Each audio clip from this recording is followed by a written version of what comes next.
Welcome back, everyone. I'm really excited to have this amazing panel of artists from around the world.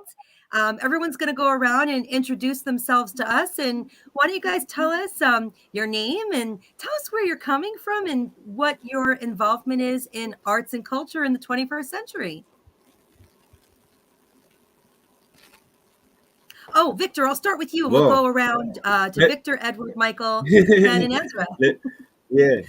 Thank you, everybody, for being here. This is our first session of the Winter Wonderland 2022, hosted by the Omniverse with the Artist Collective. This is art and culture. We got Igor from Indonesia. We got Edward from Chile. We got Michael from Chicago. And Ken is from Maryland, right?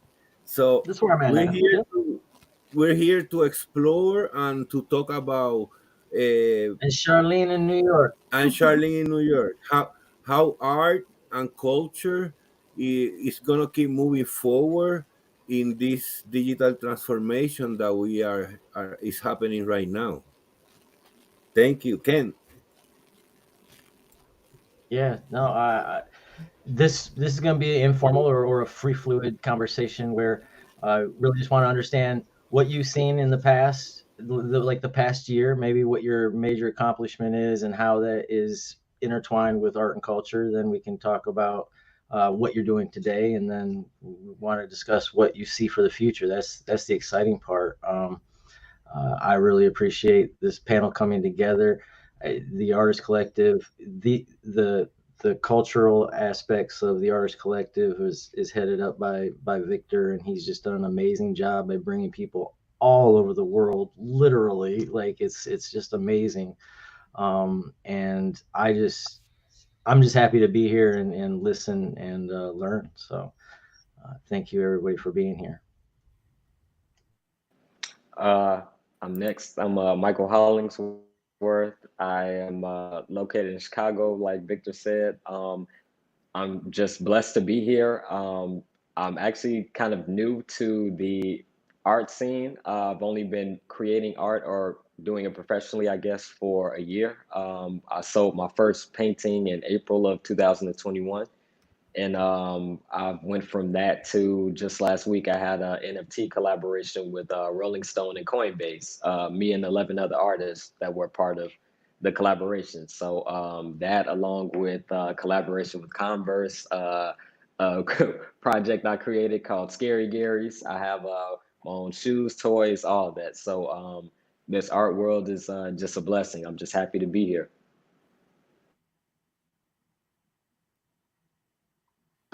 Am I next? Yes.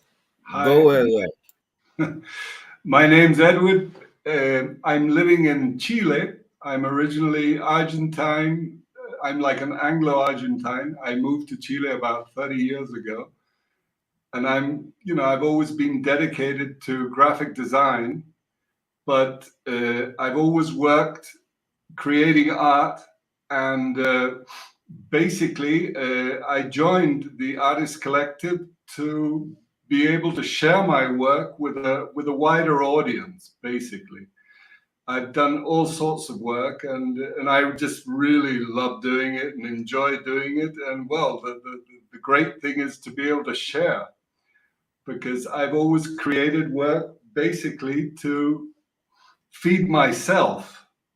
You create and you feed yourself, you feed off your own work. It's got the energy that's come through you, and you feed there. But then I found that it was a tremendously selfish attitude, really, because I'm not sharing it with anyone. And it's just hanging around my house, my studio, it's all over the place, and no one's seeing it. So I found that this was a platform that maybe could open some doors, and people could see what I think, what I feel, what I do, what I create, and so on. And well, it's happening. The crypto world is something that still stuns me, because I'm really quite at odds with understanding exactly how it all works. But nevertheless, I find that it's crucial to be, at the forefront of what's going on in all the fields of life, basically. So I'm here, and I'm really, really pleased to be a part of this. And I owe a lot to Vic and to Ken for having done this, and Charlene. Well, you're new to me, but I see you've put in your grain of sand, so it's tremendous. I'm just outrageously happy. Thank you very much. Thank you. Of course. We're glad to have you here. I'm going to add Faith in. Faith just joined us as well. We're excited to have Faith all the way from Nigeria.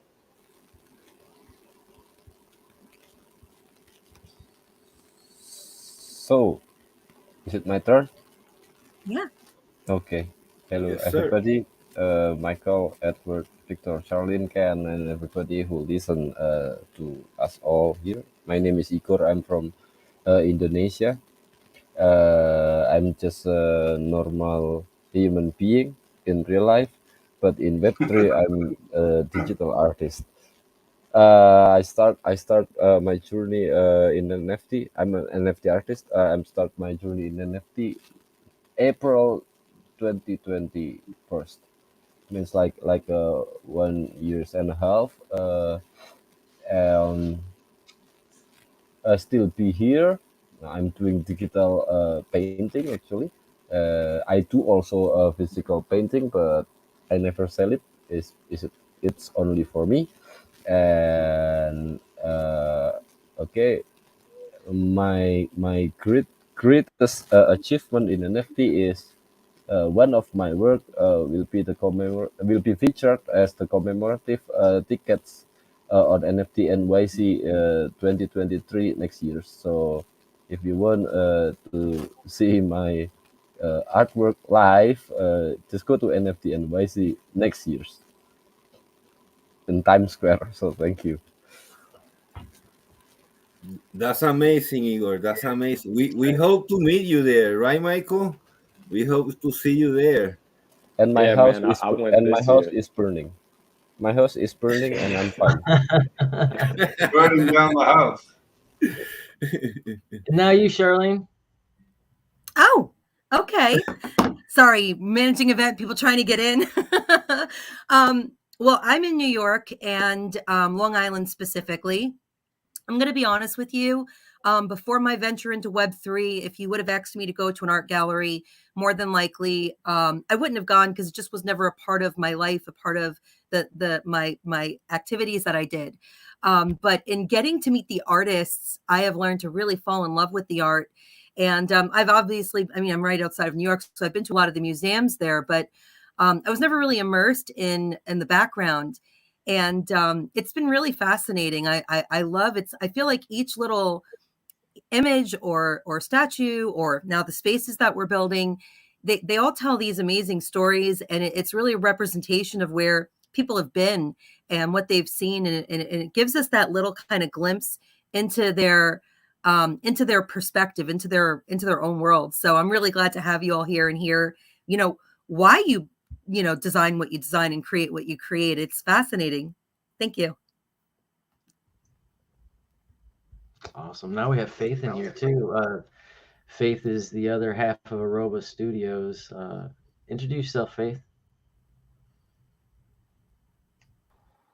Hello, good evening. Good evening from here. I don't know if you guys are hearing me. Mm-hmm.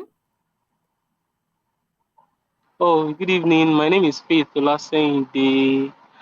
Sorry, we've been finding it really hard to connect. We had a serious power outage over here. It's quite serious. Yeah, so we are here. My name is Faith Olaseyinde, and I am the co-founder and the director at Aroba Animation. I'm the creative director. I'm in charge of bringing the stories to life. The things you see in whatever story put out there. I'm the one in charge of it, and it's actually a privilege being here. As one of the speakers of arts and culture, especially for our side, Africa. Yeah, thank you guys for the privilege. It's highly appreciated. And it's good to meet everyone here. Thank you very much. It's our pleasure, Faith. So let's start the questions around with you, Faith. What's something that happened what's like your biggest accomplishment in the last year is related to art and culture and technology just give us a little insight as to Oh, what's got you happy about last year and motivating you. okay. Thank you very much for that question. As a matter of fact, Aruba Animation started about rough calculation about 13 months ago, and it started as actually myself and David, we've been together for about 5 years now, putting heads together. So we decided to kickstart Aruba Animation about um, a year ago. And we came together, we started, animation itself, I am very sure we know a little bit about animation. Animation itself takes a lot of time, to put together. But myself and David and some other of our teams, yeah, we came together, we you know animated one of the African stories that we have.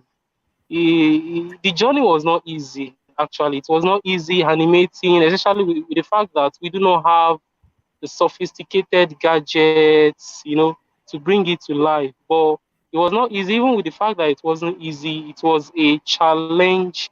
We saw it as a challenge rather than a problem. Even the fact that we do not have these sophisticated gadgets, we can still put something out there.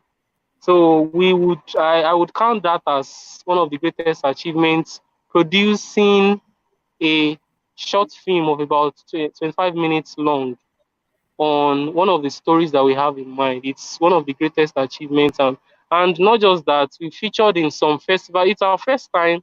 We featured in some um, big festivals in Nigeria here, that some people were even like, how did we do it? Like, it's not easy getting featured in such kind of festivals.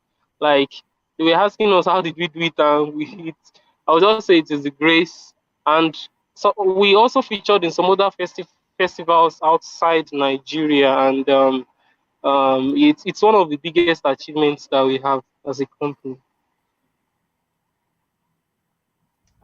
That's That's great. Yeah, yeah. that's awesome. I was gonna ask how. So I know because we've been working together for a while. The art and culture that you're bringing to light through the Aruba animation series, right? Like that. That is where like it's just fascinating. Could you expand on that? Okay, yeah, definitely.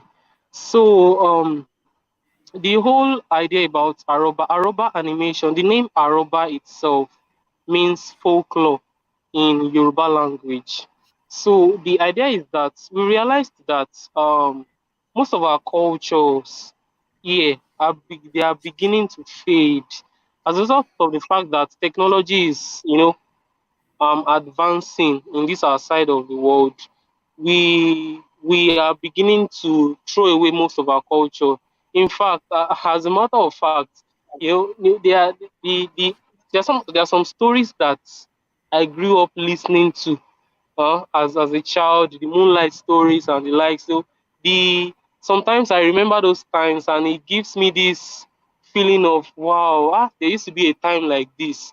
But in this generation now, we do not we do not get children that listen to moonlight stories. Most of them are always online, getting to know the latest culture, the latest thing online. So we realize that, though those times it's technology is actually very good. Yes, it's very good. It's giving us that enlightenment. In fact, it's as a result of technology that we are communicating, even with the fact that we are in different parts of the world. It's very good. But we thought of how to use this technology even to promote the culture. And we realized that movie is one of the greatest archive for cultural materials. Movie is actually one of the greatest. It's something that would last for generations. generations to come will still watch Tom and Jerry. Generations to come will still watch Simba.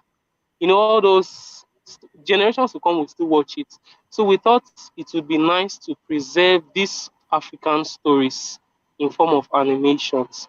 And animation is actually what is animation is the biggest in the movie industry today. Even most movies that we watch today, they still input one or two forms of animation in form of VFX and the likes.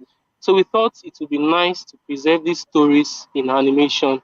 And that was what gave birth to Aroba animation itself. So the idea of preserving these stories that have been passed down from generation to generation in animated form, in form of movies.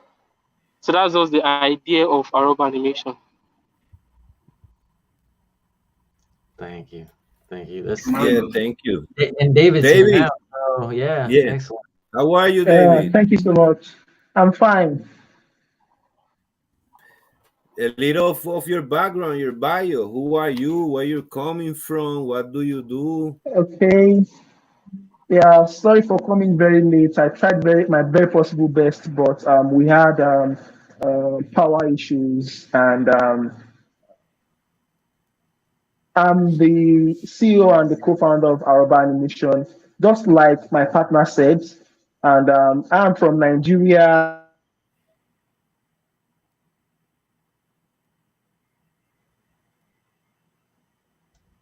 I think we have some technical Gotta love difficulties. technology. Well, he's probably And I happen to be the ambassador.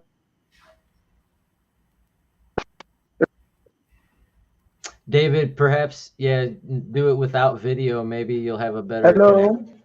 Yes. Hello. Sorry for that.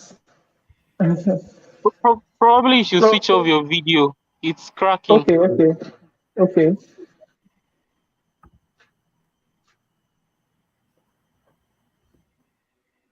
Can you all hear me? Yeah. Okay, great. Okay, so I'm the co-founder and CEO of Aroba Animations, and I reside here in Nigeria. I'm also the ambassador of the Art Collective in Nigeria, and then what we do basically is art and culture. So we represent art and culture in 3D animated movies, in paint works, in music, and in digitals, in physical materials too. And then we encourage art and culture in the things we do. So that is the things we do here in Aroba Animation. And more importantly, we are able to launch a movie recently in Nigeria. It's the story of a young lady called Moremi. So Moremi is a goddess in Nigeria, and she fought for our people, the people of Ile-Ife. And then our history is always there. The river that helped her then is still at Ile-Ife, and she happened to be celebrated almost every year in Nigeria. So we decided to write our story in a short film, Moremi the Epic Battle, which is available on YouTube. The trailer is on YouTube, and I think we are successful at already putting it in the metaverse through the help of the Art Collective. So anytime soon, it's going to be available for everybody to come and watch the full story of Moremi. And then what we are also on some other projects, which include Kirikou and then some other Afrocentric movies in plan. We have the script ready, but then the only issue we have is the challenge we have is resources to make this happen. But then we are moving regardless. We have all hands on deck. With the help of the Art Collective, with the help of my partner and the team members, we are getting to do something very, very exceptional. And there is progress. So I'm glad to be here this wonderful evening in Nigeria. Thank you so much. And I just have to say, David. David and Faith, you share a philosophy with a lot of us here, and we were talking about this at the first session, that there are a lot of founders here that just decided not to wait for the funding; they just decided to go for it. And sometimes you get far enough where you decide, okay, well, I guess I'm going all the way. So I'm sure you guys are going to get there. And, you know, I really look forward to seeing some of your work later as well. Thank you so much. Thank you very much. Thank you so much. So let's talk about what you guys think with the situation of the NFTs, the PFP. You guys make art. Michael make, some people can call PFP, but they don't know he paint in physical and he display in galleries. So how you guys think this situation about PFP, physical art, and where you guys think we're going? Anyone who want to take first? I don't, randomly.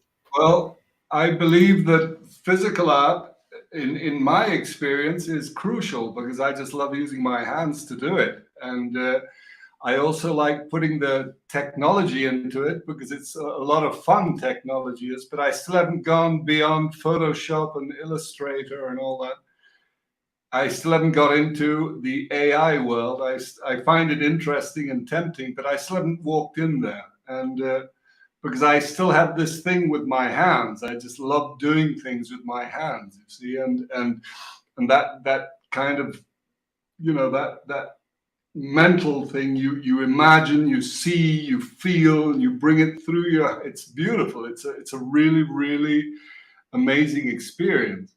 That's why I have like a little bit of mixed feelings with AI, because AI you're just commanding, and AI is creating based on all the knowledge that AI has stored, you see. But nevertheless, I find it very interesting in terms of interactivity, because you know, you can work on an AI, then you bring it out, then you print it, then you work on it with your hands, and you just fiddle around until you get a really stunning result. And if that's creating something within, you know, I think it's tremendous. I've just had a lovely experience in Italy, where I went to the to the Venice Biennial, and it was just outstanding. I saw some really, really beautiful and surprising work, and it was so fulfilling, and it was so nourishing that anyone who's anywhere near there, I highly recommend you go and see it, because it's just, well, it's over now, I'm afraid, but nevertheless, it comes on every year. Next year it's the architecture one, but physical art is something that is never going to go, I don't think, anyhow. But we've got to interact, you know. Everything goes, I find. I think it's all the scenarios and everything that, you know, as humans, everything that we've created, it has value. So basically we've just got to play the game everywhere, you know. That's the way I see it anyhow. Michael, I'd love to hear from you. You mentioned some pretty high profile brands, and I spend a lot of I've really gotten to know a lot of creators in this space, and that's the coveted thing, right? To work with these big brands like Converse or like some of the other projects you mentioned. How did you, especially coming new to the space, how did you position yourself to get involved with such high profile projects? Oh man, my story, I guess you can call it, is really crazy, really interesting. Like I said, I started making art last year. I didn't know what an NFT was prior to February, I believe, of last year. I'm former military. I'm an athlete, like a former athlete. I played basketball all my life. So it's crazy how I came into this. I found out about NFTs from watching a basketball YouTuber talk about NBA Top Shots. If you all have heard of the project NBA Top Shots.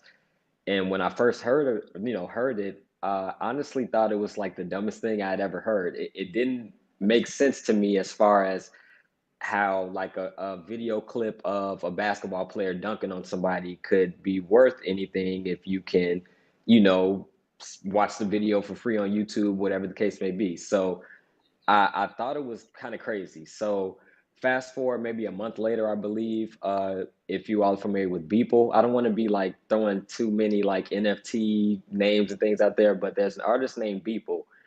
He's a digital artist. He sold an NFT. I can't remember what it was called, but he sold it for like $69 million or something like that in like March, I believe, March or April of last year. So when that happened, it kind of registered to me. It made sense as far as, okay, I can see how artwork can, you know, correlate with the price of what it's selling for. So even then, I hadn't started painting anything like that. I had a couple of misfortunate situations happen to me around April of last year, and something told me to start painting. So I went to my nearest kind of Michael's or Hobby Lobby, whatever, and bought the smallest canvases I could find, the cheapest paint I could find, because I didn't want to waste any money. And I took a crack at it. I started painting, and I already was familiar with how NFTs. After the Beeple sale, I got more, you know, familiar with how they worked. I got a MetaMask wallet. I found out about OpenSea. I started buying NFTs actually, so I knew how the process and everything worked. So I took a shot at it and started creating my own paintings and minting them on OpenSea. I was pricing them for like the equivalent of like the Ethereum equivalent of like $5, $10. I was basically kind of giving them away. I didn't know. I was just happy to be doing it. And it didn't take me long for like people to, you know, pick up what I was doing. So just last year, my art or NFTs were on display in China, the UK, all around the USA. Wow. In 1 year. Yeah, in that from April to December of last year, I accomplished a lot. So fast forward to February of this year, I created a PFP project that Victor mentioned called Scary Gary's. It's based on Gary, Indiana. I'm from Gary, Indiana. I live in Chicago right now, but I'm from Gary, Indiana. So it's a collection of 750 kind of Frankenstein-esque monsters. Even before the collection came out in February, I had already sold maybe 100 plus NFTs. You know, a bunch of different collectors. I was on Maker's Place, Known Origin, all the, you know, marketplaces. So I had already had a fan base leading up to the PFP project that I was dropping. So I had the drop at a physical location out here in Chicago. It's called Omniverse Art. It's a phygital. I hate the word phygital, but it's a phygital NFT gallery out here. I partnered with them. They've been supporters of mine since last year. So they were down for you know, to help me out or whatever. The drop was February 8th. It was 750 NFTs, like I said. They sold out in a couple of hours. And I went literally from that to 2 days later, I got flown to LA, and the NFT, the Rolling Stone and Coinbase collaboration that I mentioned that just happened last week. It's been like in the works all year. So 2 days after the Scary Gary's came out in February, I got flown out to LA. I got to meet the Coinbase and Rolling Stone crew. I got to be in commercials and red carpet, all type of crazy stuff. So Oh my ever goodness. since then, I've my life has been kind of just traveling. I've been on panels. I've spoken at South by Southwest this year, NFTLA. I went to VCon, NFT NYC. I've been to every like kind of NFT conference or whatever you want to call it. I just recently had a shoe collaboration with Converse. I showed you the shoes. They're multiple colorways, and you can buy them right now at a very well-known mall out here in downtown Chicago. Um, I've done a lot. I've done a lot. I can go. I've done a lot. I've done a lot.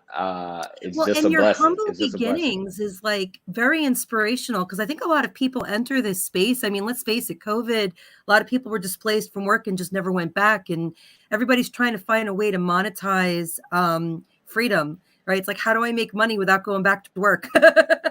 And I think that this whole Web3 space has created a lot of opportunities for people who are very smart and very capable to take the tools that they have. I mean, you went into a local craft shop and bought paints and an easel and created a life for yourself. If that ain't a story, I don't know what is. That's Yeah. absolutely incredible. Thank you for sharing I that. haven't worked a 9 to 5 in a year and a half. I've had art shown at prestigious like the MCA out here in Chicago. A month or two ago, I was a part of a group of 8, 9 artists that had their art shown at the MCA out here. So I've had not just the kind of Web3. I want to. It's like I'm working backwards. It's kind of weird. A lot of my peers, they've been in the traditional Web 2 space, you know, creating art, especially out here in Chicago for 10 plus years.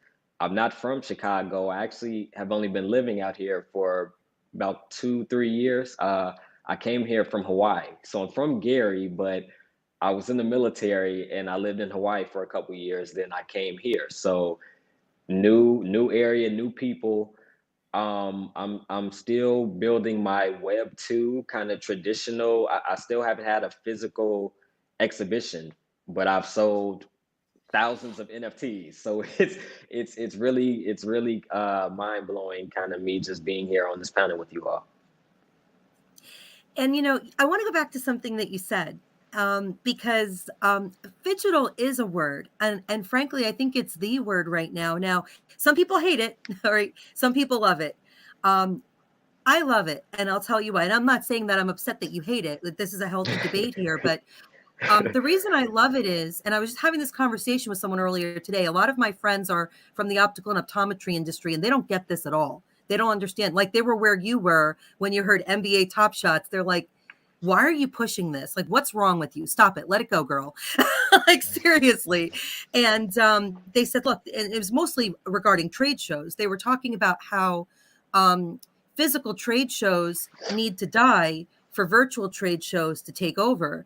And I kept saying, no, you need both. You're going to need that physical interaction and you're going to need that virtual. And I think a lot of people are coming into the virtual space and they're going so all in that they're forgetting to keep a connection to physical, and vice versa. So the reason I like the word phygital is it makes us acknowledge both in partnership with each other. But I want to understand why you hate that word. What is it that that you don't like about it? And believe me, I'm open to your perspective. I don't want to say I'm like an OG in the space because I'm not an OG in the space. I have friends that have been here since 2019, 20, but I've Which was only 2 years ago, by the way. right. I've heard that word so many times. I'm so connected with. I'm like, not to toot my own horn, but I'm kind of connected with everyone as far as big projects. I know project founders, this and that.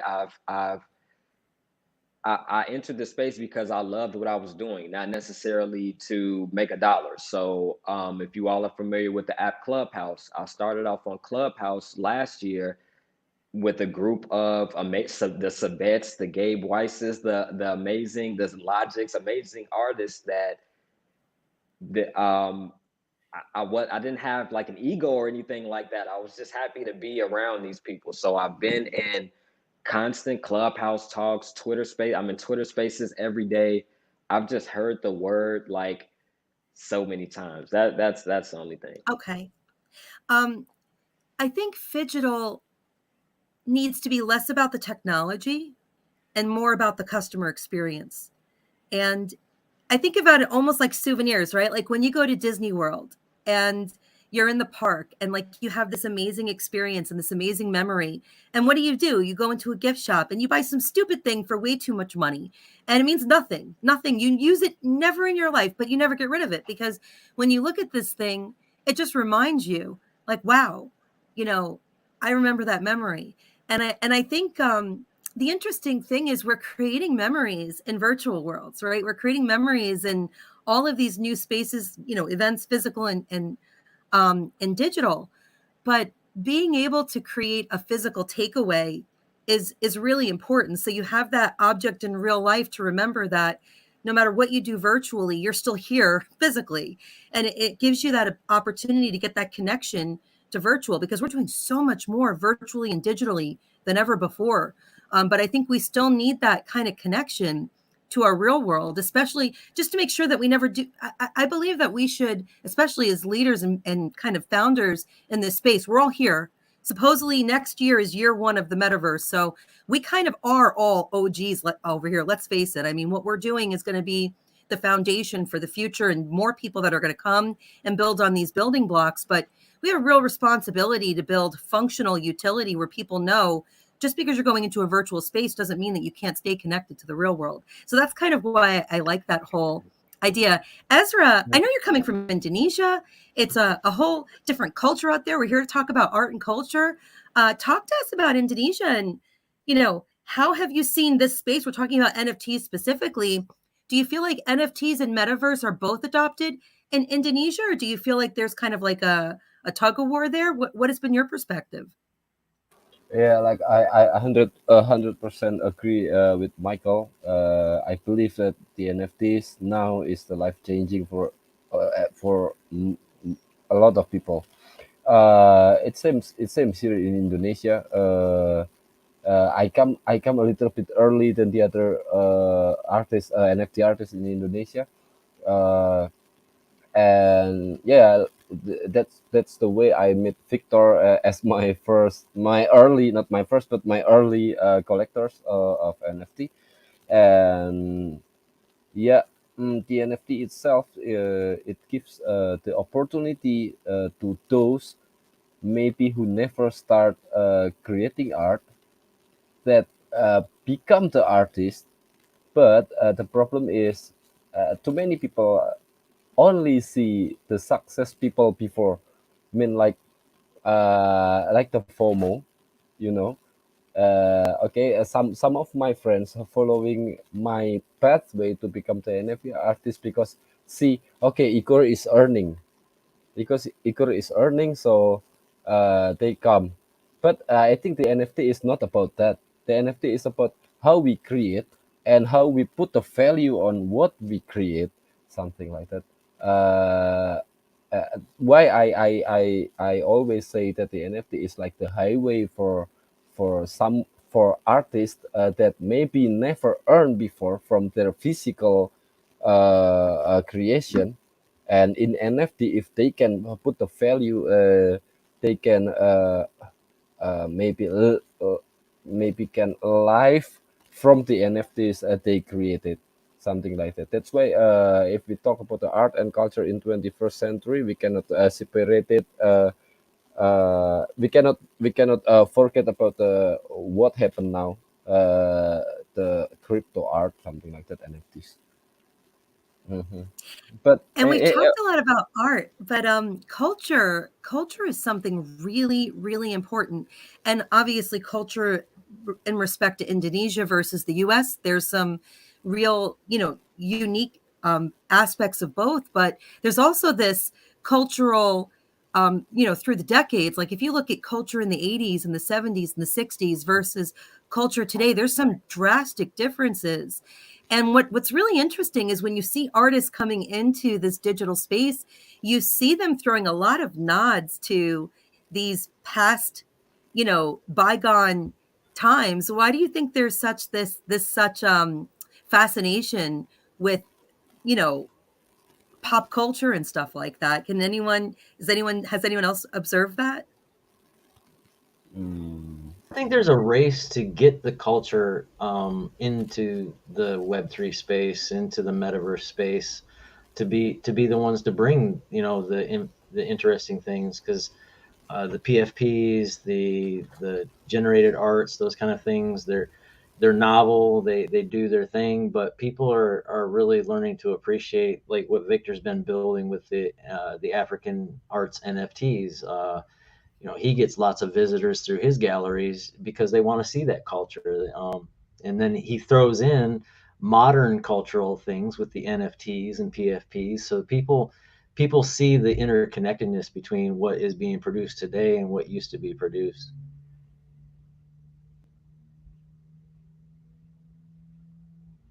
Victor? Yes, no 100%. I was low. I was tweeting. No 100% agreement, and it's a combination. The way I see it, that's why I like so much Aroba project. Our culture, if like we always talking, people NFT is beautiful. I like it, but art have thousands of years. So culture, thousands of years. So that art and the culture for thousands of years have been walking together. Then the humans start to make a different expression. But at the beginning, it was culture, how they was hunting, or all different characteristic, all depend the country and the different tribes, uh, ethnicities. So now we having all this digital art that is not new at all, because when we was using the Macintosh, you was creating pixel art, but at that moment you didn't know, right? So I think the most impact where I see it is in countries like Africa, countries Indonesia, Latin America, where now the artists have the opportunity, like Edward says, to expose around the world. And because it's correlated with crypto, if you do good in these countries, you're gonna be really good. You're gonna survive. You can help other people, and like Igor is doing, support the community, support emerging artists, and giving a little bit more, keeping the traditions.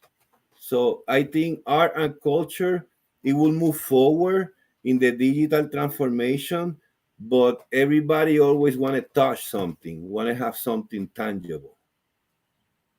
Yeah, which brings us back to Phygital, and I wanted to mention that I am a convert to being okay. Like I went through all the stages, and like I finally got to acceptance of Phygital, and not because I like it. I still don't like the term, but when somebody, the public, hears Phygital, it doesn't take them very long to figure out what you're talking about. I don't even like the way the word sounds, but at least it conveys the information immediately. And I see it from what me and Victor have been doing is we're not so much taking the digital and making it physical as we're making the physical digital. So the phygital, or the digitization of the physical objects, just the word fits, people understand it. So like, yeah, I just finally got to acceptance on it. But Victor's very right. Like the physical objects are what are keeping the spaces open, the new markets, the NFT markets, the crypto space. It's not the speculation that's going to carry it on for 5, 10, forever. It's going to be the real art pieces, and the NFTs, the technology. That's the provenance. That's the stuff that gives you the information about the piece. But I mean, ultimately, I see most people want their sculpture. They want to bring it into their metaverse space, into their virtual world too. All these doctors, lawyers, philosophers, they're going to want sculptures of Beethoven. They got it on their piano in the real world. They're going to want the same sculpture, on their piano in the virtual world. So, yeah, I just see a lot, the crossing of it, and the word just makes it easy to tell, to convey your message. Yes. Well, No. what I'd like to do before we close, guys, is I'd like to do a share screen. I'm going to mute myself so that you can't hear the sound, and I'm going to get us into the mint. And then Victor and Ken, if you want to direct me to the exhibits of Igor, Michael, Edward, and Faith and David, and maybe have them tell us a little bit about their pieces, make this more of like a fun, interactive presentation. What do you think about that? Yes. You can have access to the Nexus or no? I can try. I'll see when I get there. But if not, I'll Okay. drop off and then you can go in from there. All right. Okay, so there you go. Okay, I'm going to mute now. So, yep, just tell me where to go.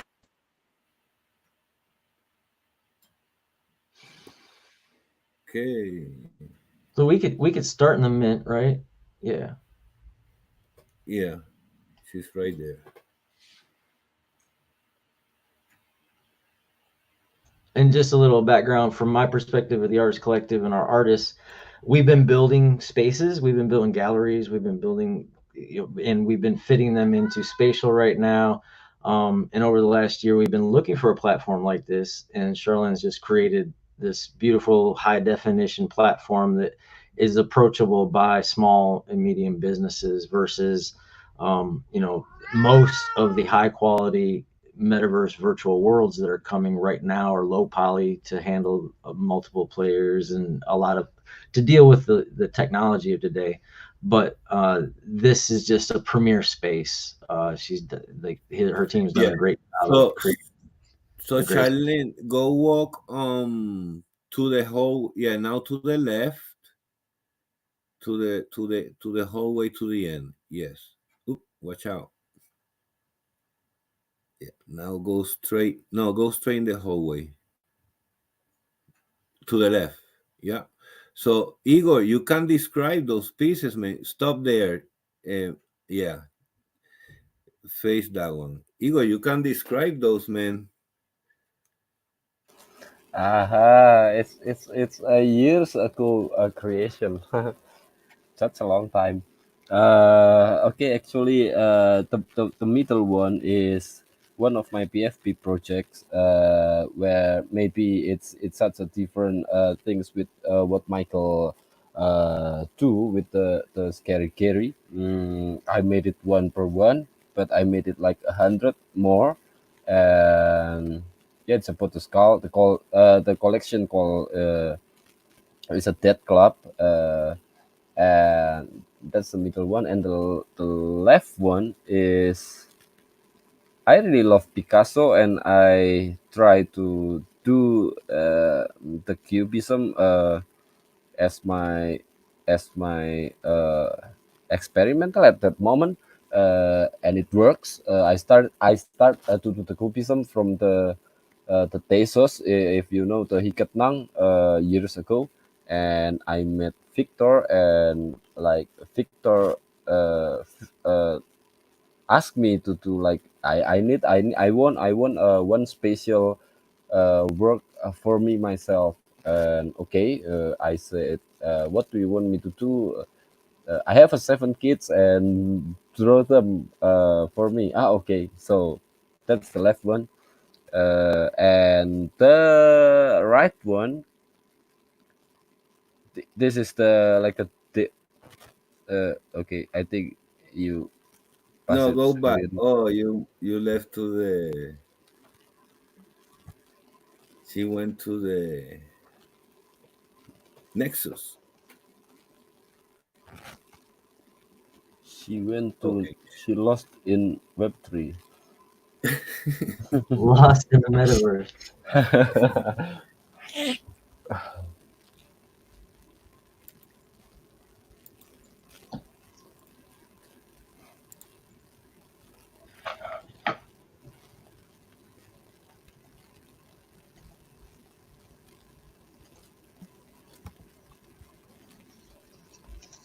So yes, Igor. So in how is the NFT market over there in Indonesia for the people that don't know? How is the market? Because I know it's pretty good, but can you explain a little more about that? The NFT market is in Indonesia is not kind of promising at the recent point, because most of us is an artist, and but my fellow artists from Indonesia is kind of amazing. They create a lot of beautiful things. Yeah, most of us are seller. That's the point I can tell you, Victor.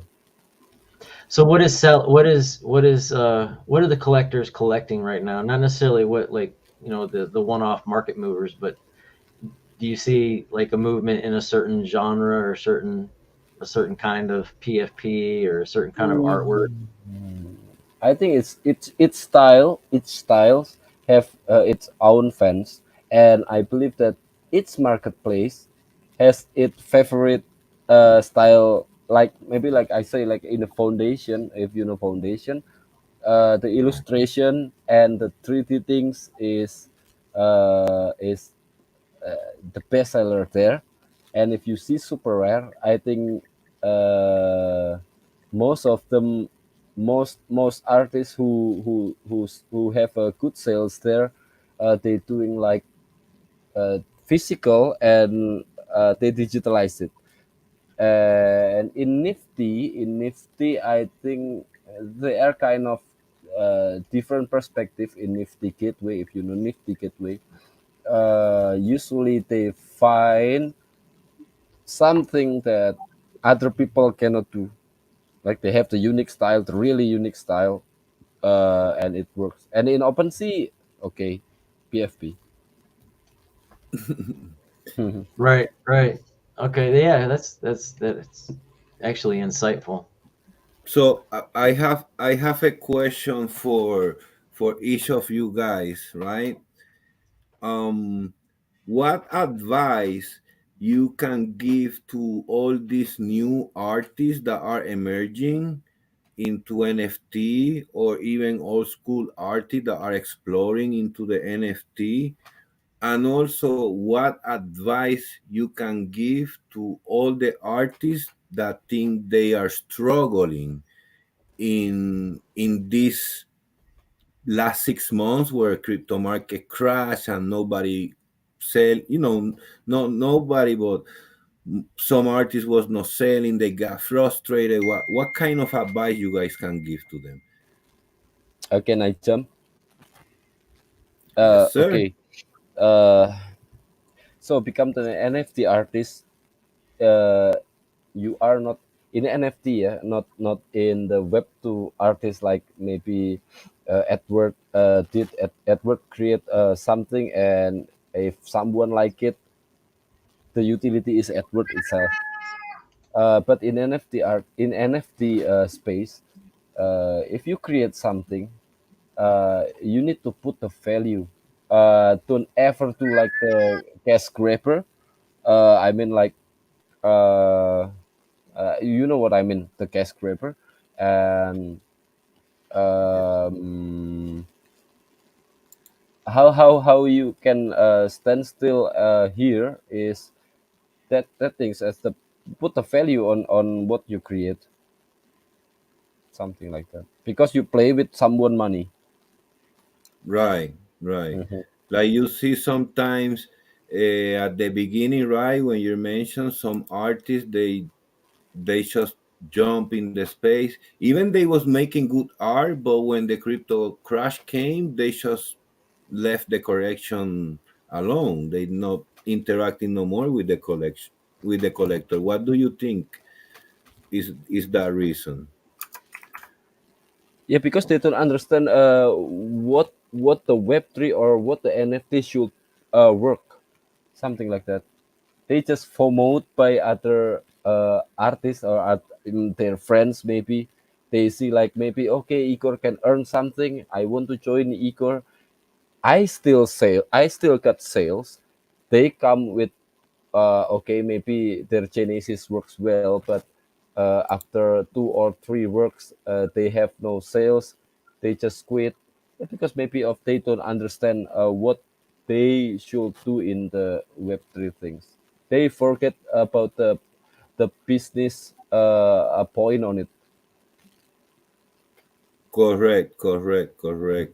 Michael, what's your intel on that? Oh man.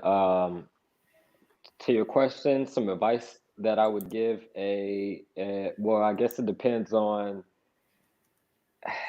I guess it depends on what the artist wants or what the artist sees for themselves. If they're just doing, if they're like kind of new like me and kind of just doing it for the fun of it, starting off, I say that to say be prepared, if that makes sense. I wish I was more prepared to be the Goldie that I am, if that makes sense. Everything kind of happened super fast. I wish I had, as far as like management, as far as, like a literal team behind me before, let's say the Scary Garys came out, and I, overnight became responsible for, what I'm saying, for 400 or 500 holders, invested in me. So that's something that I would say, if you have the power to do, kind of just have a team, or have things set up and ready when you go out and do it, because you never know. You could, that we're all striving to, I'm not going to say all of us, but most of us are striving to make this a career, to be able to, what I'm saying, drop the 9 to 5 and really do art, us being artists, as a career and as a living. So that would be my advice for someone new coming in. And then what was the second question, Victor? I forgot what the second question was you asked. What advice you would give to these artists that they start basically the same timing, let's say, but they were not successful like you, as you? What advice you can give them? I would say that we're still all super early to all of this. And really, like, something I like to say a lot is, like, I'm playing chess, not checkers. I'm looking at 5, 10, 20 years down the line and building a brand, and not necessarily caring about a bear or bull market that's going on right here in December of 2022. I have like a vision of where I want to see, not just the Scary Garys. That's just one thing I've created. You know what I'm saying? Like you spoke before, I have physical paintings, I have other NFT projects, or whatever the case may be, and whatever I come out with in the future. I just see the branding opportunity. I just see the opportunity in general of the Web3 space. I see the opportunity of not just the new person, but the old 100-year-old traditional Web2 businesses that have a new, what I'm saying, a new way of monetization, or a new way to connect with their fan bases. So this is we're still super early to all this. So like I said, I may be crazy, or visionaries, maybe crazy or whatever, but I it's okay. It's okay. Yeah, we've had this bear market, but things will definitely bounce back, because this technology, it's too many people involved. The technology is too special for this to fail. Rather, if it's us, what we're doing right here today, right now, with NFT art, or just the blockchain and that technology in general, like, that's not going anywhere. So that's what I got. You're on mute, Charlene. Can you hear me now? Yeah. Yes. Because you've had such a high volume of collectors, are you seeing a common denominator? And I think some of the things that I'm trying to figure out is, are the majority of your collectors Web3 native, or are they new to the space? And also, do you see a commonality in, like, the types of careers that they have, or the types of lifestyles that they have? I don't. Something that I think is really crazy. I believe that the space is nuts, man. This space is really crazy. So how do I put this the best way? I believe that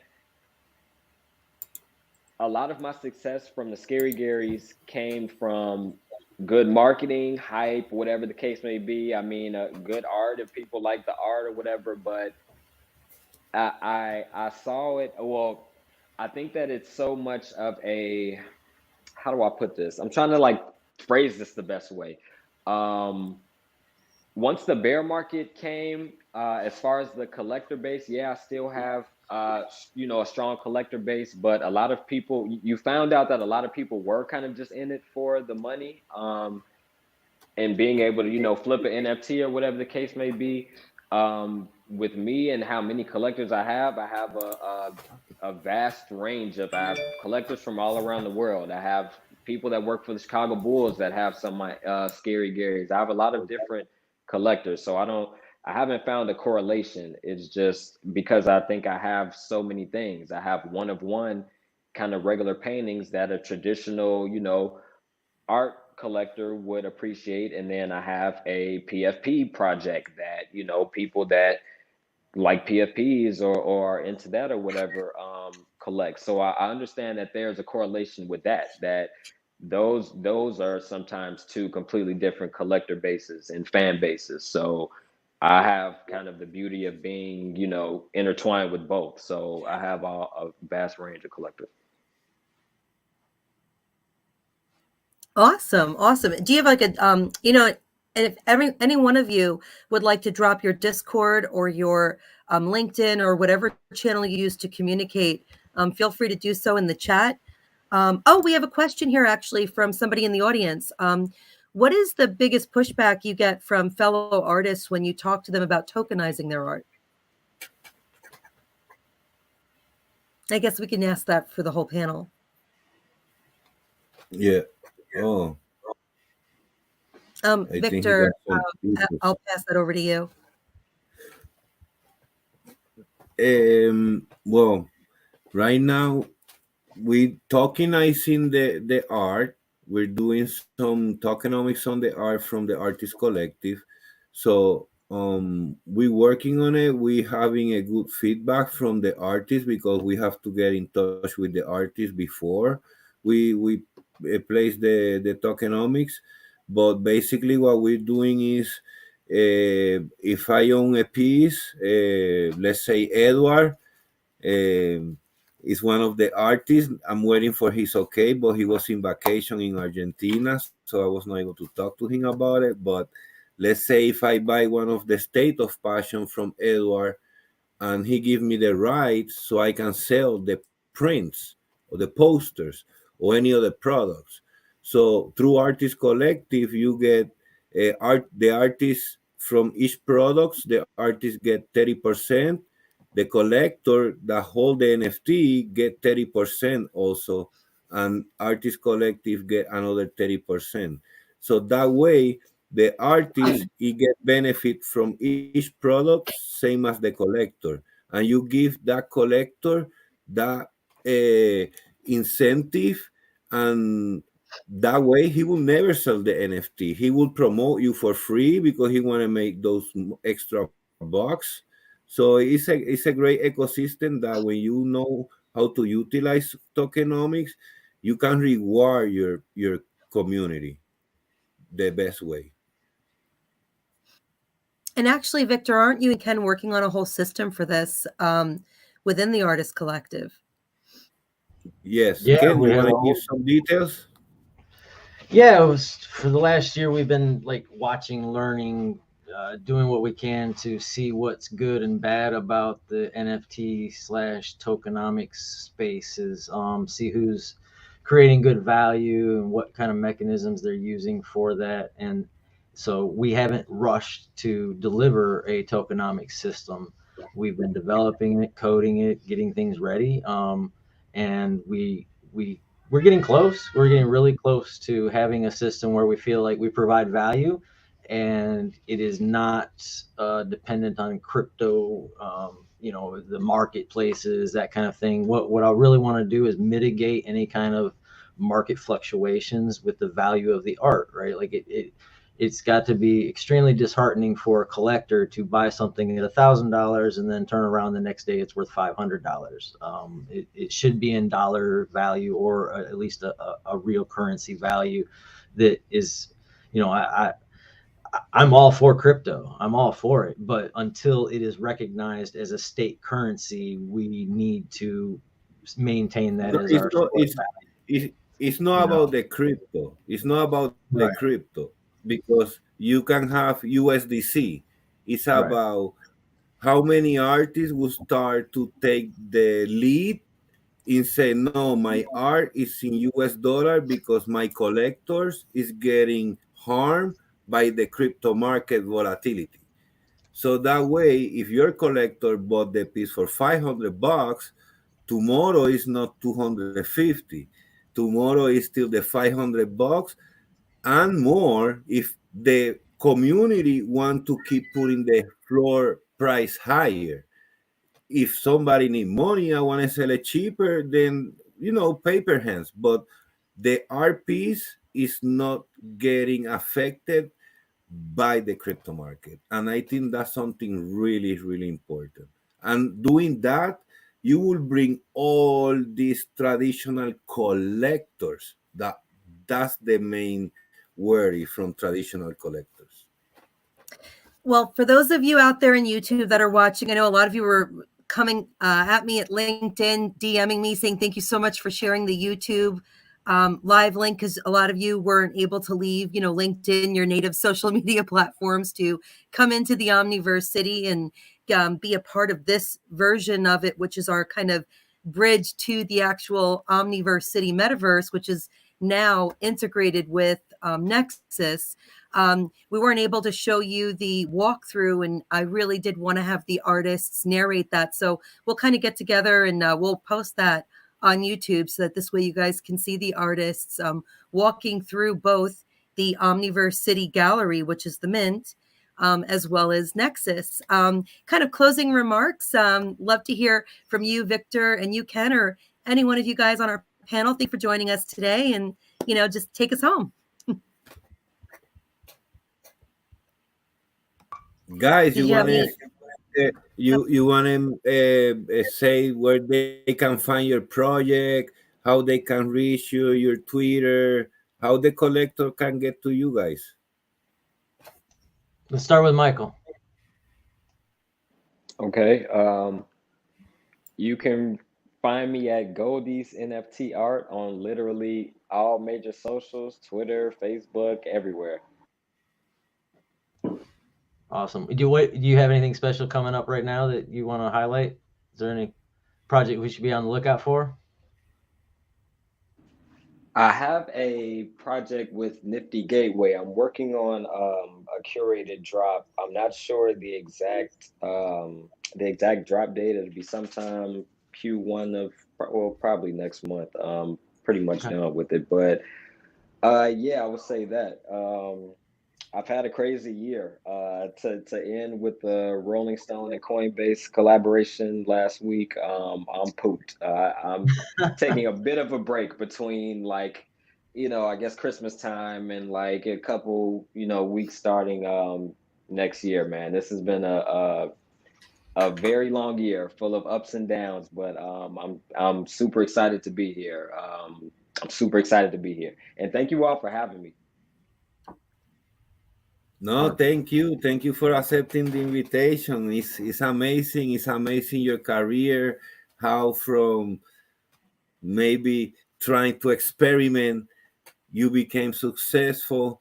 And I correlate that with the power of the brain. I always thank Ken, it's your energy, it's your positivity. And it's like, and maybe it's like when I go to the casino just to play and then you win. But when you go to make money, you lose. Yeah. No, right, bro? It's crazy. I never would have imagined me, meeting the people I've been able to meet, going to places I've been able to go, and me being an artist. It's still kind of crazy saying that. Me going pretty much my whole life not doing this to now being where I'm at is it's unreal. So I'm just taking everything in, remaining humble, and I still feel like an underdog. I'm still, trying to learn the basics of painting, kind of.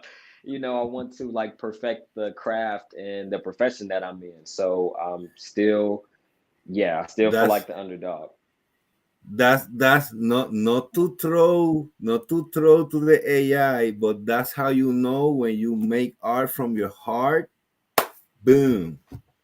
That's what happened. Igor, Yes. Okay. So you can find me in Twitter. Yeah, at Ezra Igor. It's same with my name here. And the project. Uh, I do what I want to do, and I drop what I want to drop wherever is it. If I want to drop it in Foundation, I will drop it in Foundation. In Nifty, I will drop it in Nifty. So, yep, that's for me. Just find me in Twitter.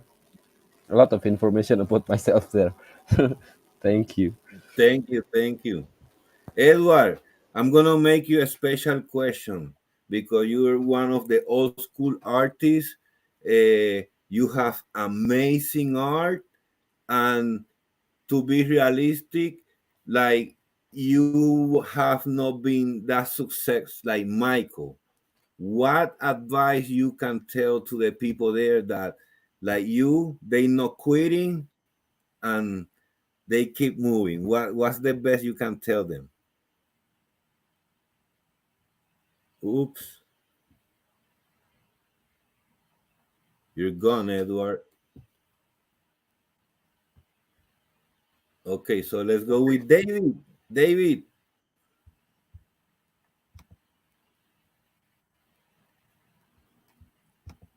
David, you're there too, or Yeah, I'm okay, here.